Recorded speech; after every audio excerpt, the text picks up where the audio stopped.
Në fillimin e muajit tetor, përfaqësues të pushtetit qendror dhe atij lokal zhvilluan një vizitë në lagjen 24 maj në zonën e ish stacionit të trenit të Mallrave.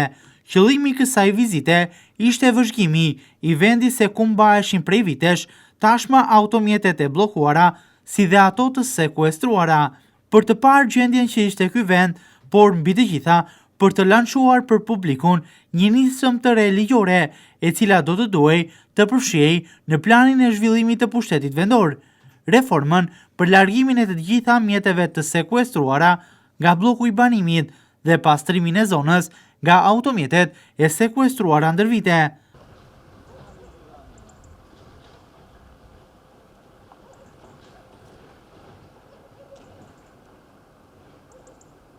Por megjithse kanë kaluar më tepër se 2 muaj nga kjo vizitë, në zonë ende asgjë nuk ka ndryshuar. Në brendësi të lagjes 24 maj, në atë që cilësohet si periferia e qytetit, vijon të jenë të grumbulluara me qindra automjete, të cilat vazhdojnë të kenë zaptuar në total teritorin. Pavarësisht se u tha se kjo nisëm do të realizojë sa më parë të ishte e mundur për shkak të aksionit për lirimin e hapësirës publike në qytet, në këtë drejtim asgjë nuk është bërë. Zona jo vetëm që nuk është pastruar nga automjetet, por mbi të gjitha, numri makinave të cilat vinë aty çdo ditë shtohet edhe më tepër.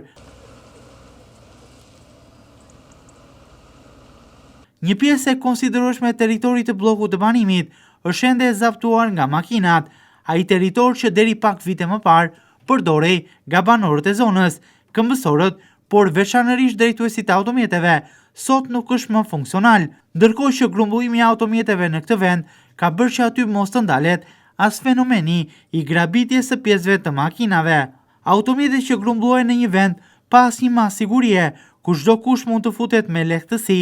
dhe të marrë prej andej çfarë pjese të dojë për makinën, ndërkohë që edhe tregtia, shitja e pjesëve të makinave nga ata që e administrojnë territorin është një tjetër problematik më vete, e denoncuar disa herë por pas një mas të ndërmarrë.